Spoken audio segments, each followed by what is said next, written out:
제목이 좀 쌈박하고 좀 거창하기도 하네요. 조선민족의 모든 것이라고 했는데 왜 그렇게 했냐면 남한 사람들뿐만 아니라 북한 사람들까지 포괄해서 어떻게 보면 제일조선이 미국에 계신 교포 여러분, 전 세계 5대양 6대주들도 미국에 계신 뭐 이러니까 무슨 그 가요무대 그거 같은데 하여튼 모든 한민족을 포괄할 수 있는 어떤 심성, 정서, 어떤 의식과 무의식, 심층과 표층 뭐 이런 거 다 포괄해서 무속으로 좀 통째서 얘기할 수 있지 않을까 이런 생각을 좀 많이 좀 해봤습니다.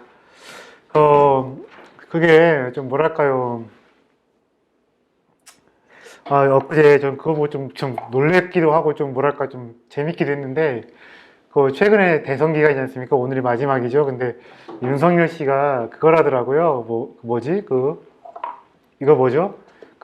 어퍼컷을 하고 있어요. 근데 이게 뭐 즉흥적인 건지 아니면 기획된 건지 잘 모르겠는데, 시작을 할 때, 한참 대선 유세 시작할 때가 어떤 기간이 뭐였냐면요. 정확하게 대보름 기간이 대보름 기간하고 똑같았습니다. 근데 과거에 우리가 대보름 때 우리가 뭘 했습니까? 지신밟기 했고, 달집 태웠고, 지불놀이 했고, 밤새 노는 그거였는데, 그리고 또 집집마다 안택굿이라고 해서 무당을 부른 다음에 집에서 구슬하는 경우도 꽤 있었습니다. 사실 그 명절 때 아니면 무슨 뭐 이런 저기 절기 때마다 하는 지역 축제랑 굿이라는 것이 네, 분리가 같이 가는 경우가 많이 있었는데 그걸 보다 무슨 생각했냐면요. 대보름 때 또 안 그래도 국민들이 코로나 통계 때문에 많이 좀 지쳐 있는데 이 어퍼컷 세레모니 하면서 뭐였냐면 어퍼컷 세레모니 함께 하면 애군이 사라집니다. 어퍼컷 세레모니 직접 구경하시면 운수가 대통합니다. 그래서 뭐 나름 윤석열 그 유세하는 게 보니까 그 지역 축제와 마을 굿에 하필이면 대보름 기간 때 그걸 대신하다 보니까 굉장히 기세 좋게 시작을 했고 밑바닥 민심이 어우러지는 그런 모습이 있어서 기세 좋게 시작을 했고 어떤 무속적인 코드와 접속을 잘 했구나 이런 한민족적인 뭔가에 뭔가 접속을 했구나 해서 굉장히 좀 뭐랄까 윤석열 측이 좀 기세 좋게 시작을 한 게 아닌가 싶기도 하고 뭐 내일 뭐 결과 나와봐야 알겠지만 일단은 좀 한국 사람들이 그걸 잘 좀 접속을 한 것 같습니다. 그래서 사실 저는요 우리나라 사회 현상을 이야기하고 정치 현상을 이야기하고 또 한류로 대변되는 엔터 이런 것들 이야기를 할 때 무속을 가지고 설명을 해야 무속을 가지고 이야기를 해야 어지간히 좀 종합적으로 이야기가 되고 설득력 있는 말들을 좀 해준다 생각을 하는데 일단 뭐 좀 이야기 좀 해볼게요. 이런 거 이렇습니다. 자, 꽝 잡는 게 매라고 합니다. 꽝 잡는 게 매라고 해서 뭐 사회 구성체 이론, 뭐 포스트 모던 이론 해서 최근에 뭐 들레즈 어쩌고 프랑스 철학들 막 많이 가지고 와가지고 막 무슨 뭐 수유 너머에 계신 분들이라든가 아니면 누구 뭐 김재인 씨 아니면 누구죠? 누구죠? 이진경 씨 해서 그 사람들이 많았는데 자, 뭐 해외에서 수입해 온 것들 뭐 우리가 했던 뭐 사회 구성체 논쟁들 이것 보면 이런 거예요. 해외에서 지금 막 뭐가 잘 나가다 뭐가 핫하다 해서 가져왔는데 뭐냐면 이런 것들이 제대로 한국 사회의 현상들, 정치 현상들, 국민들의 어떤 집단적 선택들에 대해서 설명을 얼마나 잘 해줬는지 저는 잘 모르겠습니다. 그래서 이런 것들을 가지고 막 핫하기도 하고 막 책도 많이 나오기도 하고 강의도 열리는데 막상 내 옆에 일어나는 현상들, 매일매일 일어나는 시사 이슈들 그리고 우리가 지금 막 흥하는 어떤 엔터적인 것들, 한류, 뭐 드라마 이런 거 가지고 제가 설명을 못 했는데 오히려 이런 겁니다. 이런 것들이 꿩을 못 잡는 매였다면 우리는 뭘 불러야 되냐면 꿩을 잡을 수 있는 매를 우리가 부려야 되는데 꿩을 잡을 수 있는 매가 뭐가 있냐 바로 두 가지가 있습니다. 유교와 무속입니다. 표층은 유교고 심층은 바로 무속입니다. 그래서 유교하고 무속을 우리가 꿰고 있어야 한국 사회에 벌어진 현상들, 사회현상, 정치현상, 국민들의 집단적인 선호와 선택들에 대해서 제대로 설명이 가능하다. 이렇게 보고 있는데 제가 그래서 지난번에 오그라 기조 가지고 좀 강의를 한 적이 있어서 3번 동안 강의를 한 적이 있었고 그것은 유교를 가지고 한국 사회를 해부 분석해보자 바로 그거였는데 이제는 무속을 가지고 드디어 한국 사회를 해부해보고 이거 좀 분석을 해보자 바로 그렇습니다. 자, 4가지가 있어요. 한국 사회 분석이 키 4가지가 있습니다. 무속이 있고 유교가 있고 폐쇄적 농업 공동체에서 살아냈던 장시간의 세월이 남긴 흔적들이 있고 또 장구한 중앙 집권 바로 그것이 있는데 자, 폐쇄적인 농업 공동체 이것이 우리 한국 사회의 심성과 정서와 사고에 엄청나게 많은 영향을 남기는 근데 대표적으로 뭐가 있냐면 이것이 있습니다. 사촌이 땅을 사면 배가 아프고 조카가 서울대 가면 들어 눕습니다. 이게 왜 그럴까요?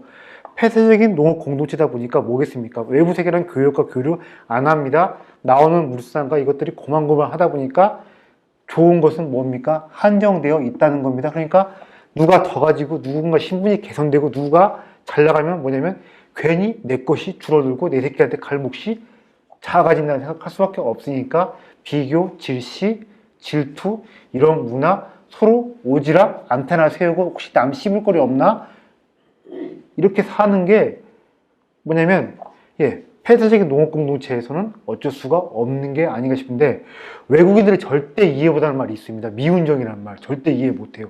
왜 그럴까요? 자, 상업을 하고 교육을 하고 바다또 나가서 노략질을 하고 아니면 우리가 성경 봐도 알 수가 있고 이슬람의 꾸란 모신적인데 꾸란도 사볼 수가 있습니다. 꾸란 봐도 뭐가 있냐면요. 꾸란도 뭐가 있습니까? 성경 봐도 나와 있지요. 노새 끌고 나귀 끌고 뭘 합니까? 장사라고 교육을 하지요. 바다로 나가든 사막으로 장사를 하든 거기는 보기 싫은 놈이 있으면 어떻게 합니까? 두둑에 패고 떠날 수가 있는 것인데 농업공동체는 뭐합니까? 평생 내가 아무리 싫어도 거기서 얼굴 마주보고 살아야 되니까 미운정인이 하고서 그냥 삭힌 채로 살 수밖에 없는 아직까지도 거기서 우리는 자유롭지가 않은데 자 장구한 중앙집권 공부 과거를 통해서 관료들을 수급을 하고 그 관료들을 데리고 해서 전국적으로 뭔가 어떤 뭐 서류를 보내고 관리들을 파견해서 중앙집권을 오랫동안 했었는데 자 장구한 중앙집권 이거 뭐냐면 우리가 전 세계적으로 우리 한국만큼 오랫동안 제대로 장구한 중앙집권을 해서 모든 수도가 뭘 빨아들입니까? 자원, 인재 이것도 다 빨아들이고 내가 뭘 해야 됩니까? 서울에 좋은 대학을 가든 아니면 강남에 아파트를 사든 서울 가서 뭔가 행세를 해야 돼 심정의 압박감과 밀도가 굉장히 센데 인구학자 조영태 교수님이 이런 말을 많이 했어요. 왜 한국에서 자꾸 애가 출산율을 저하되느냐 비슷한 겁니다.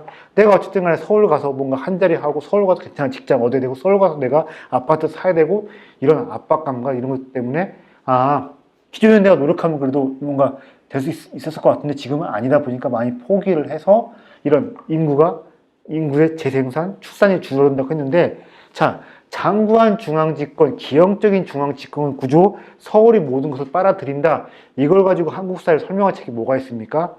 이제 기자님도 하셨어요. 그레고리 앤더슨의 뭐 소용돌이의 한국 사회가 있습니다. 그리고 유교를 가지고 한국 사회를 설명한 책이 뭐가 있죠? 오구라 기조의 한국 하나의 철학이라는 책이 있습니다. 근데 오구라 기조 일본 사람이 그레고리 앤더슨은 그게 미국 분이시죠. 그분이 1960년대 때 그 책을 내신 걸로 알고 있고 돌아가셨는데 어떻게 돌아가셨냐면 미국은 사람 부르는 게 돈이 비싸니까 그 지붕 이거 하시다가 갑자기 떨어지셔가지고 그저 돌아가셨습니다. 한국이야 사람 부르는 게 아주 막 금방 불러서 그냥 오늘 보일러 작살나고 오일은 막 어디 얼어버리면 바로 당일 처리가 가능한데 그 미국은 그렇지가 않다면서요. 근데 뭔 소리냐면요. 우리가 무속이든 유교든 이런 것도 뭐가 이게 좀 있는 거예요.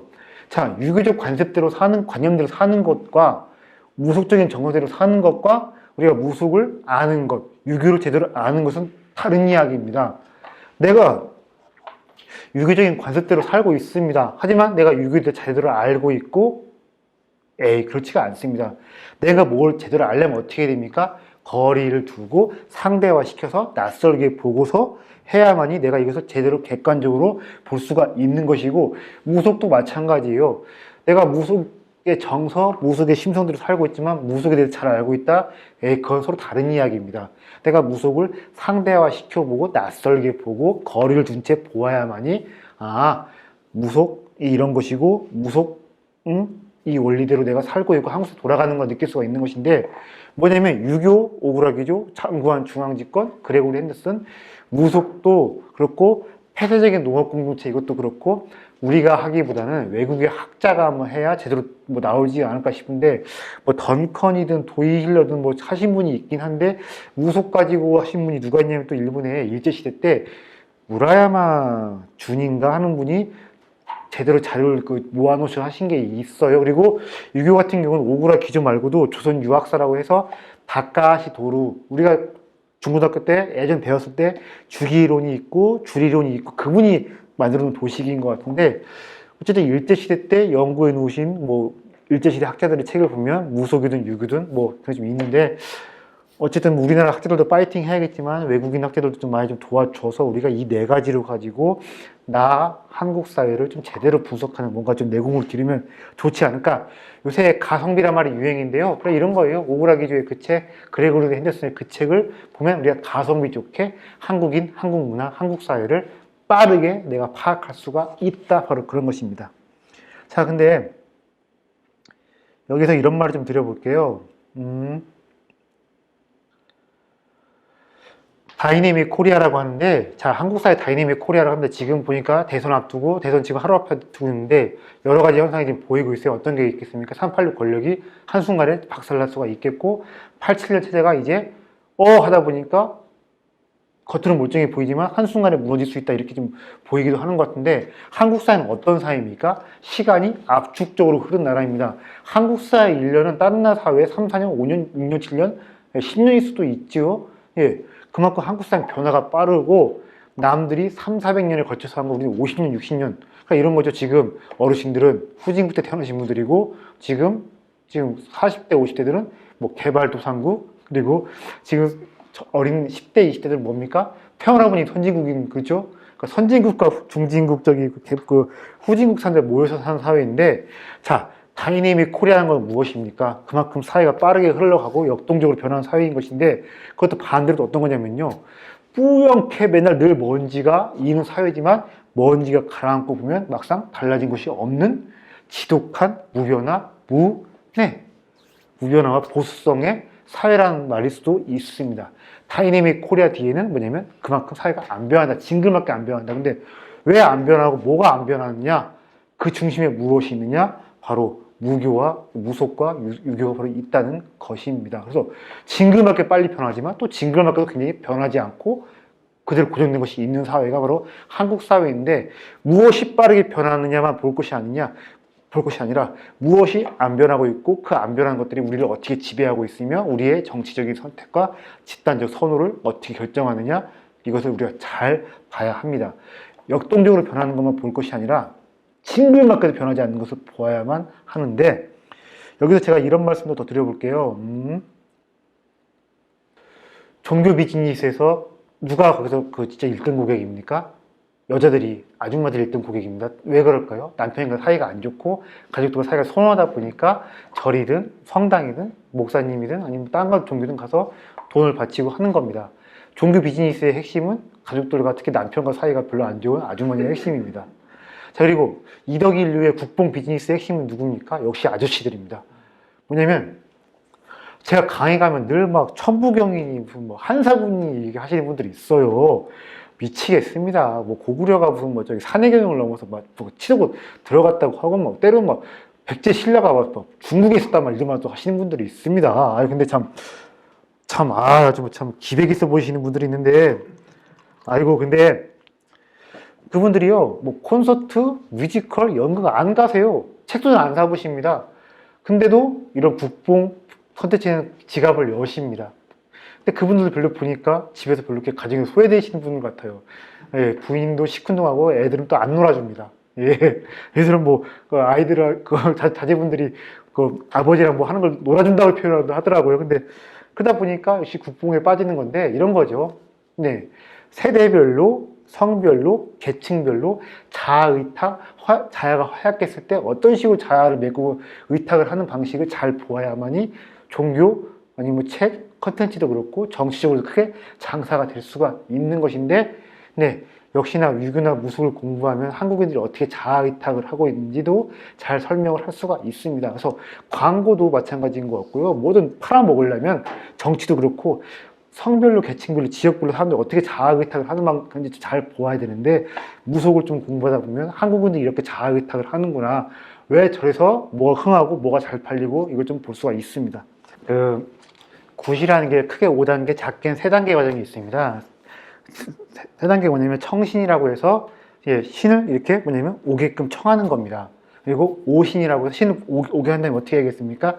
즐겁게 해드려야겠죠. 그래서 오신이라고 합니다. 오락의 오자이고 그리고 마지막에 송신, 잘 보내드려야겠죠. 이 과정인데 청신의 과정에서 아까 그 테크노 댄스의 여왕 이정현 보셨죠? 그것처럼 뭐냐면 빠른 템포로 꽹과리를 치면서 그렇게 하면서 뭐냐면 이 무당이 어떤 접신의 상태, 엑스터시 상태에 빠지게 유도를 하고 또 나중에 신이 왔으면 어떻게 됩니까? 잘 또 놀게 해야 되니 그때는 흥겹고 신나는 템포로 춤을 추고 노래를 부르기도 하는데 자 아까 그 남자아이가 누구냐면 이명규 군이라고 해서 유튜브 보면 좀 많이 나올 거예요. 버들이라는 뭐 그것인데 뭐 이때는 고등학생이면 지금 아마 지금 뭐 군대가 있을 겁니다. 근데 자 어떻게 합니까? 춤을 막 흥겹게 추고 어쩌고 하니까 사람들이 어떻게 해요?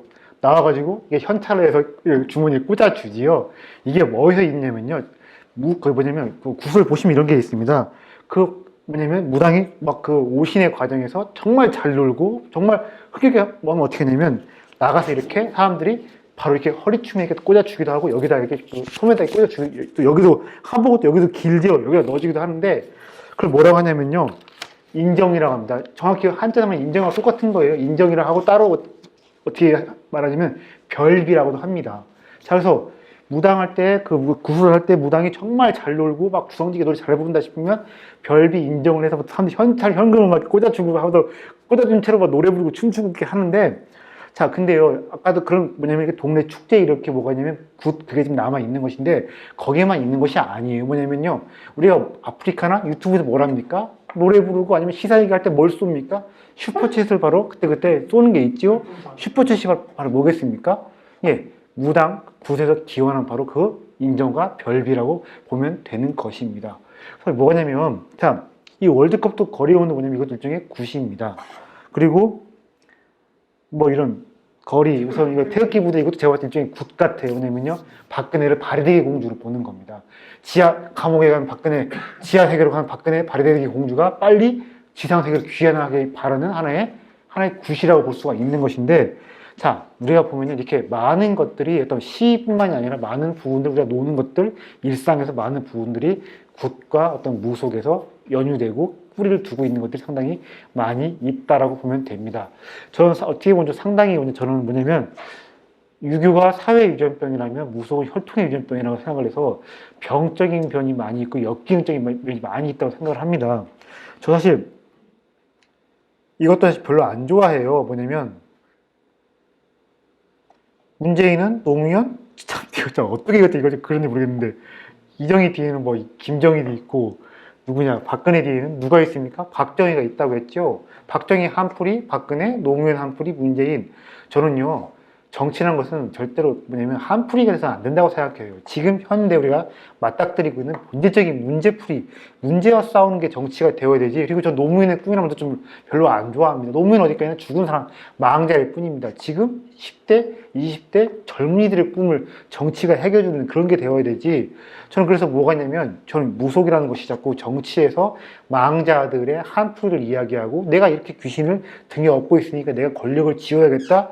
이런 쪽으로 많이 가다 보니까 저는 무속이라는 게 엮이는 경향이 많지 않나 싶기도 하지만 한편으로는요 꼭 그런 것만 있는 것이 아니라 어떤 엔터적인 면, 어떤 예술적이고 오락적인 면에서는 한국인들이 가지고 있는 독보적인 능력에서 유니크하고 독보적인 능력을 키우는 데 있어서는 정말로 커다란 지분이 있다고 생각해서 한류 뒤에는 저는 이렇게 뭐가 있냐면 무질서라기보다는 비질서라고 봐요.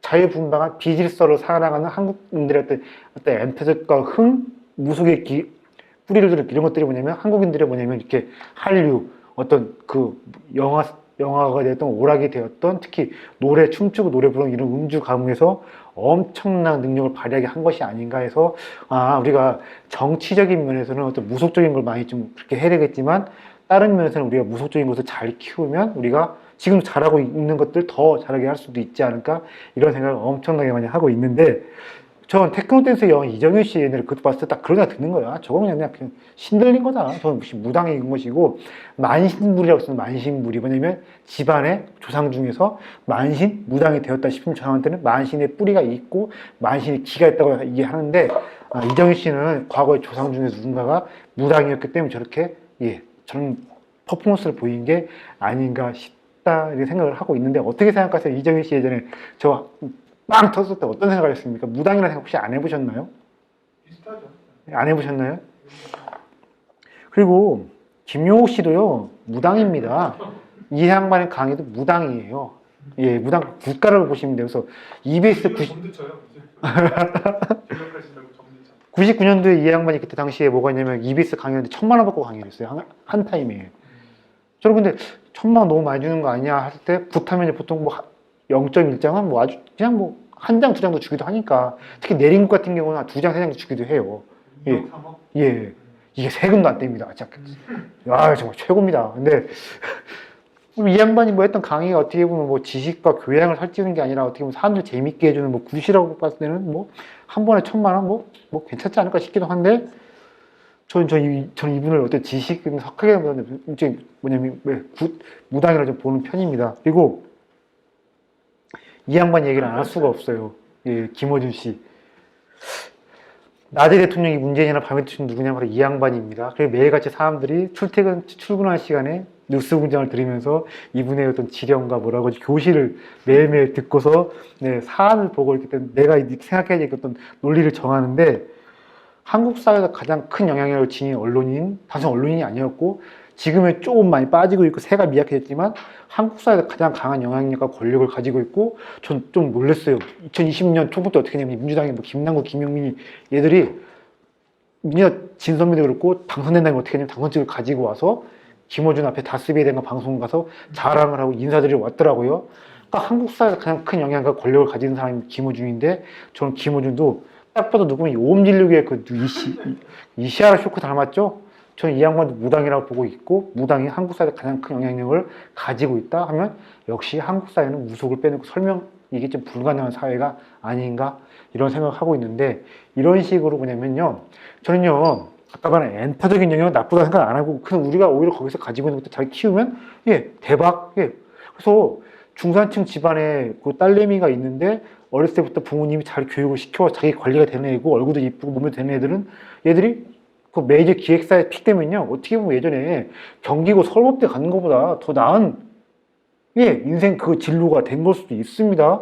예 좋은 기획사에 가서 네 신상털이 해봐도 얘는 아무도 나올 것이 없으면 관리가 잘 돼 있고 부모님이 교육을 잘 시켰고 얼굴도 몸에 되는 애들이 일찍부터 메이저 기획사에 가서 훈련을 받고 자기 관리가 된다 이러면 저는 오히려 예전에 뭐 공부 잘하는 수재들이 경기 중 경기고 서울법 테크 타는 것보다 훨씬 나은 거라고 보고 있고 걔들이 한순간에 바로 월드스타가 될 수 있고 넷플릭스 나오면 이거 막 진짜 그거 될 수 있는 건데 엔터적인 면 그리고 뭐냐면 개인들이 개인 대 개인 구복과 기복 서비스 이건 저 조금 더 무속이 나쁘다고 생각을 하지 않습니다. 자 혹시나 나중에 유튜브에 이게 다 올라갈 테니까 전국에 계신 그 만신과 무속인 여러분 저는 절대로 무속을 비하하는 의도가 조금도 없습니다.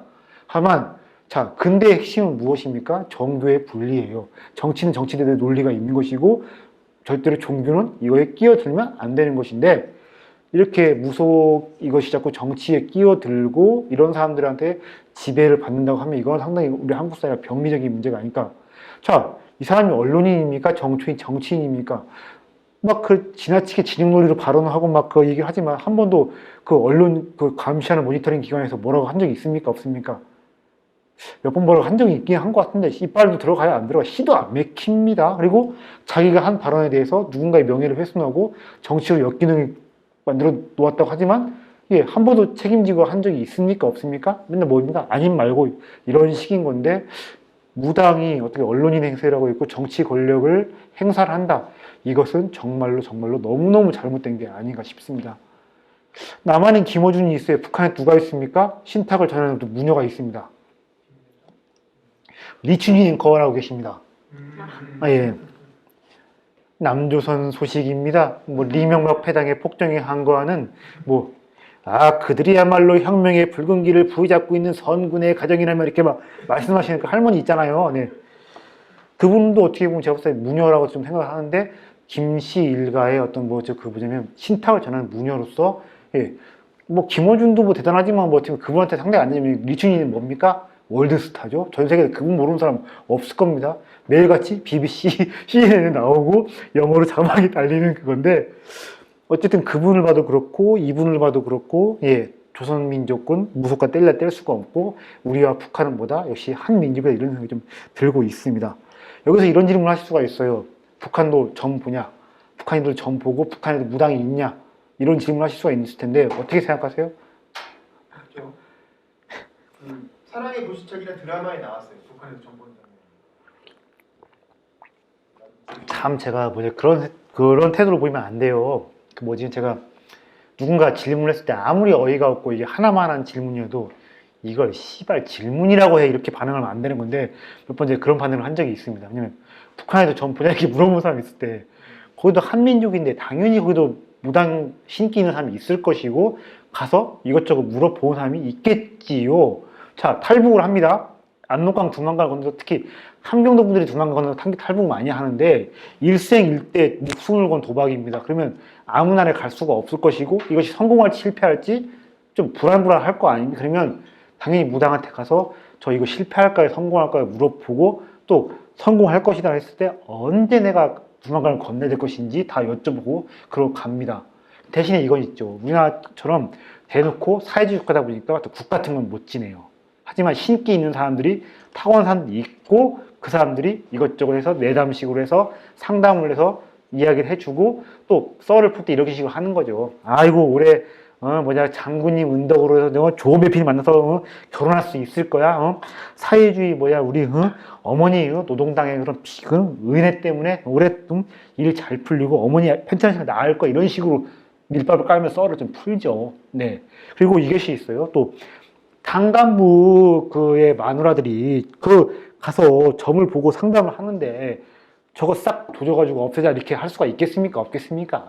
그거 없애는 거, 뿌리 뽑는 것은 정말 불가능한 일입니다. 그리고 또 이런 경우도 있어요. 신기가 있으면 무병을 알아요. 그럼 어떻게 되냐? 결국은 이 사람이 신내림을 받고 내림굿을 받고 무당이 해야만 그분의 병이 사라지고 이런저런 것들이 나쁜 것들이 없어지는 건데 실제로 이런 경우도 있습니다. 인딸이라고 해가지고요. 신내림을 거부하면 어떻게 되냐면요. 아들 데려가고 딸 데려가고 주변 사람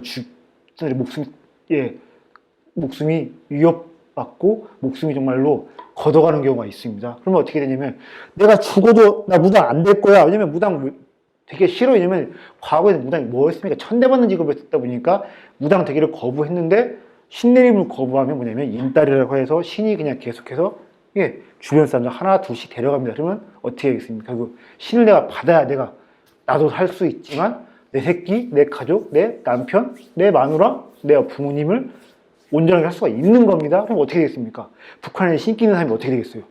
탈출을 합니다. 남한에 와서 남한의 무당한테 내린굿을 받고 무당이 되는 겁니다.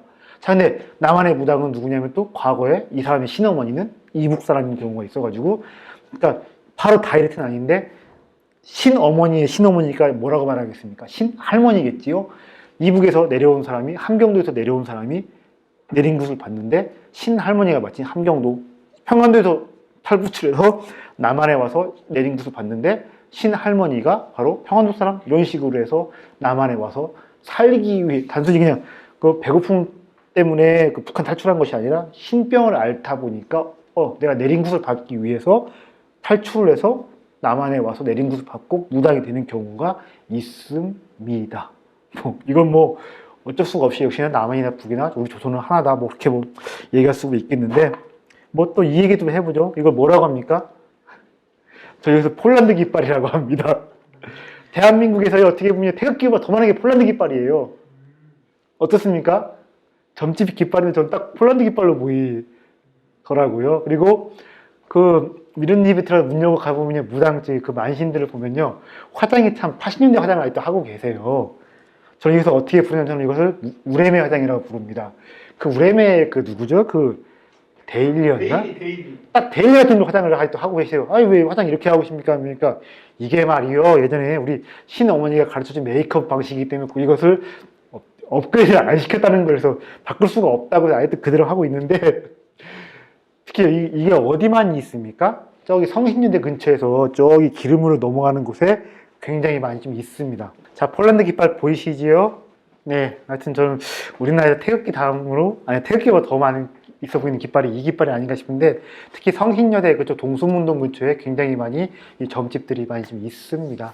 그리고요, 재밌는 게 점집이 요새 장사가 잘 돼요. 왜 그럴까요? 신규 고객이 생겼습니다. 어떤 애들일까요? 누구일까요? 자, 점집에 3대, 4대 고객이 있습니다. 3대 고객이 누굴까요? 남편이 얼마 후에 사업 런칭하는 경우 있습니다. 그리고 얼마 후에 아들이나 딸이, 특히 아들놈이 뭡니까? 수능 보는 경우 이렇게 있습니다. 그리고 누가 있냐면 이런 경우가 있습니다. 남친이 군대 가 있는 경우가 있습니다. 왜냐면 자 고무신 걷고 싶는데 어쩌고 했을 때 단순히 변심해서 이러는 것이 아니라 이런 거예요. 자 남친이 군대 가면 남친 사주를 가지고 가서 물어봅니다. 뭘 물어보는 걸까요? 그 무당이나 역순한테 뭘 물어보는 걸까요? 저런 자식이 과연 장래성이 있냐 없냐 그걸 물어보는 거면 장래성이 있다 하면 기다리는 것이고 없다 하면 그냥 딴 남자가 들이댔을 때 바로 환승하는 거고 그런 것이고 뭐 네 번째가 따로 내연남이 있는 그런 불륜 이렇게 도 있는데 최근에 신규 고객이 생겼으니까 누굴까요? 지금 뭐의 광풍이 지금 막 있습니까? 작년에 올해도 그랬고 올해는 모르겠는데 어떤 거에 광풍이 있습니까? 젊은 애들이 더 이상은 내가 아무리 월급 모아봤자 대출 막혔겠다 월급도 지금 그러겠다 내가 아무리 개고생 노력해봤자 집 살 수 없다는 거 알죠? 신분 상승의 통로가 막혔다는 거 아니까 애들이 지금 뭐에 지금 탐닉하고 있습니까? 주식과 코인을 하고 있는데 나 여기 들어갈까요 말까요? 나 이 코인 몰빵 할까요 말까요? 이런 것들을 와서 물어보고 있답니다. 만신들한테 무당들한테. 그래서 아유 역시 진짜 세상이 어지러울수록 누군가의 절망에 휩싸일수록 또 나라가 또 휘청거릴수록 또 누군가 또 돈을 번다는 이야기입니다. 예. 그래서 젊은이들이 많이 가서 그 무당들한테 이 코인 살까요 말까요? 들어갈까요 말까요? 이 계좌주 내가 해볼까요 말까 이런 것들을 많이 물어보고 그런다고 합니다. 덕분에 또 이렇게 해서 돈 버는 경우도 있다고 하지만 무당 말만 쳐서 빼고 들어갔다가 피 보는 경우도 많이 있다고 합니다. 아휴 진짜 안타까워요.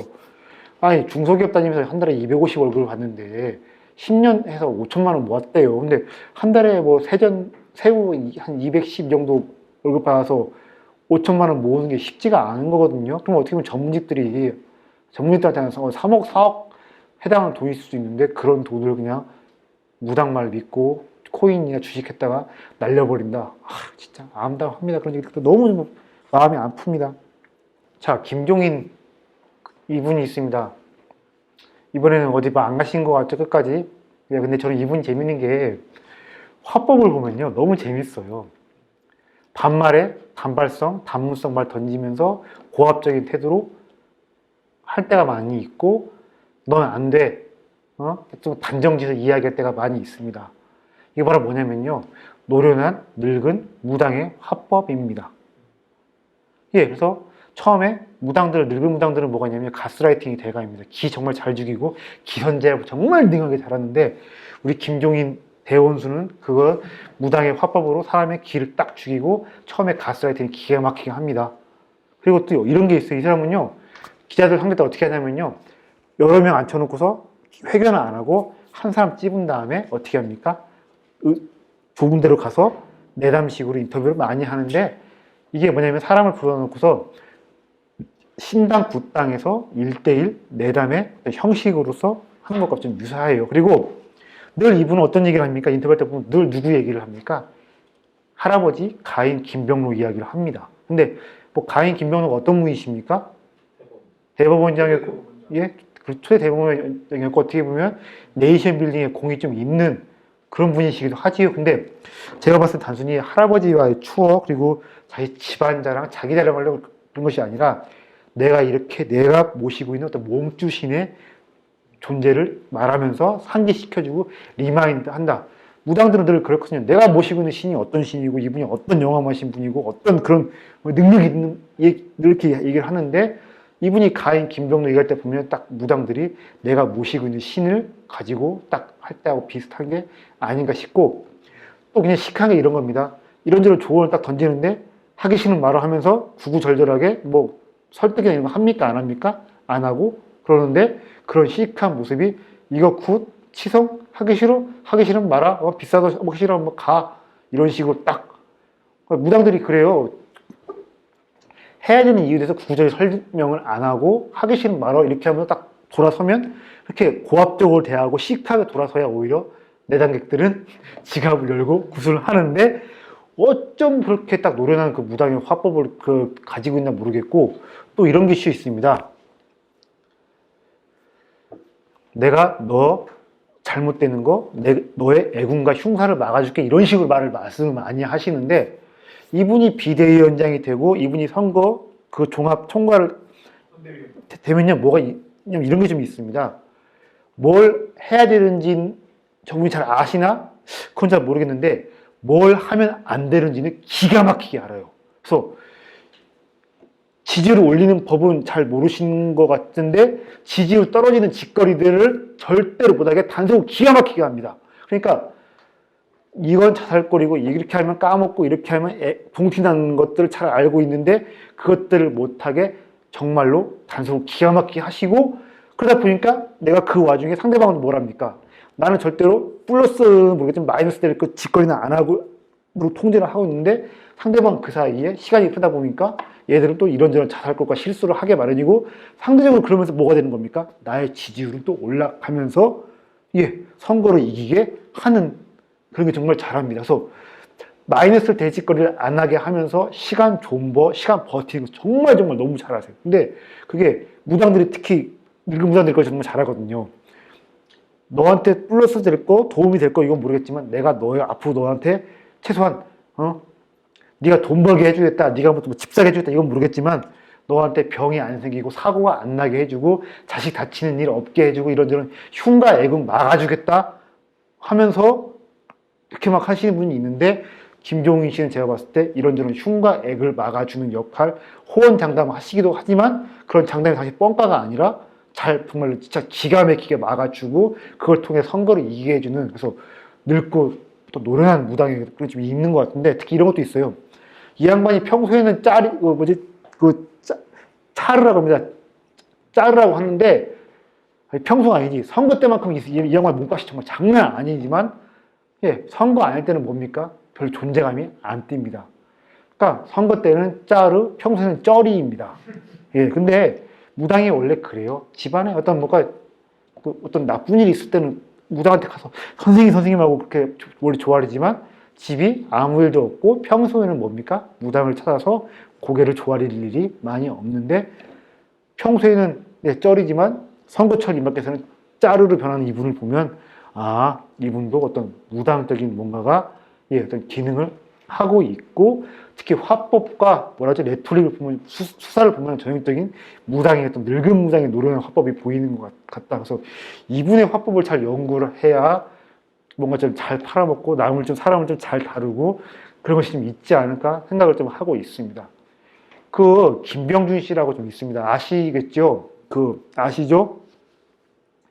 예전에 박근혜 탄핵 어쩌고 했을 때 총리직 할 뻔했고 그랬는데 이번에 김병준 씨가 처음에 김한길 씨랑 김만길, 김종인 김종인 3김 어쩌고 해서 윤석열이 처음에 선거 시작할 때 중용하려고 했다가 나중에 다 와해시켜 버렸지 않습니까? 3김. 근데 김병준 씨는 기자들 데리고 얘기를 하는데 어떻게 했냐면 여럿이 다 모아 놓은 다음에 기자회견을 했는데 막상 언론 보도도 그렇고 기자님한테 여쭤봐도 그렇고 건진 게 거의 없더라고요. 그러니까 사람들 모아놓고서 이런저런 얘기를 하는데 막상 임팩트 있게 짧게 건진 것은 없다. 그러니까 그분은 역시 유능한 정책가, 행정가 하시면 그건 참 좋을지 모르겠는데 인터뷰로서 대중들을 휘어잡고 기자들을 능수능란에 다루는 건 안 된다. 근데 이분은 기가 막힌 게 말 길게 하지도 않고 언론사가 야마잡기 딱 좋게 메시지화하기 너무 좋게끔 말들을 던져서 기자들이 보도를 기가 막히게 해줘서 흐름과 새를 만드는 걸 정말 너무너무 잘하시는데 역시나 그것도 무당적인 재주와 무당적인 뭔가의 그런 어떤 능숙함이 아닌가 이런 생각 참 많이 하고 있는데 몇 가지 더 얘기 좀 들어보지요. 네.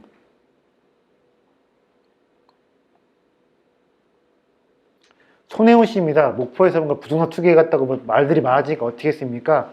서울에서 국회에서 사람들 모아놓고서 거기서 구구절절 설명한 것이 아니라 어떻게 했습니까? 직접 목포로 내려간 다음에 이렇게 허름한 곳에서 여기서 인터뷰를 합니다. 그지요? 뭔 뜻입니까? 논리로 설득한 것이 아니에요. 내가 이렇게 허름한 곳을 어떻게 모아겠다? 홍대 같은 저기 같은 이태원 같은 핫플레이스로 내가 만들어 놓겠다는 것을 이렇게 하나의 어떤 이미지로서 보여준 것이지요.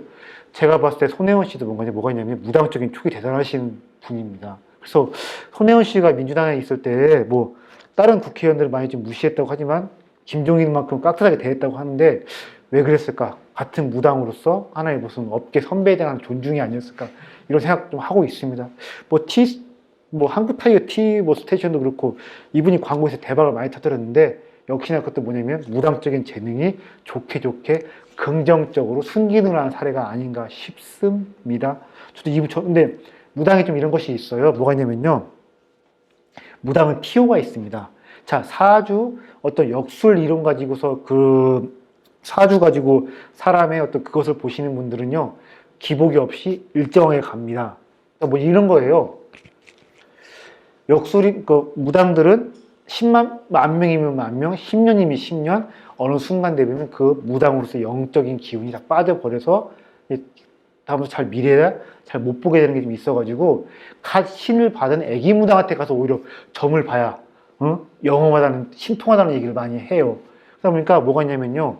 김어준이 되었던 김종인이 되었던 손혜원이 되었던 클래스가 영원히 가는 게 아닙니다. 그러니까 김종인의 말을 저는 오히려 뭐가 있냐면요. 이번에 윤석열 씨가 김종인을 일찍이 손절한 것이 오히려 더 잘된 일이 아닐까 싶고 여당이 왜 폭망하고 있느냐. 신기를 많이 잃어버린 김어준한테 의지를 해버리면 할수록 늪에 빠지는 게 아닌가 이런 생각을 좀 하고 있는데 역시나 무속적으로 뭔가 바라봐야 뭔가 좀 이해가 되고 정합적으로 설명이 가능한 것들이 굉장히 많지 않은가 싶고 두드러진 게 우리나라 정치 현상이 좀 그런데 어서 빨리 좀 무속적인 일거 가지고 설명이 안 되는 그런 사회로 가야 우리가 좀 선진적인 사회가 아닌가 좀 싶습니다. 네. 자, 그러면 잠깐 쉬었다가 이제 무당의 유형에 대해서 좀 설명을 하면서 무당이 어떤 유형들이 있고 또 어떤 과정을 거쳐서 무당으로서 어떤 거듭나게 되는지 그런 얘기 좀 해보도록 하겠습니다. 잠깐 쉬었다가 하겠습니다. 네.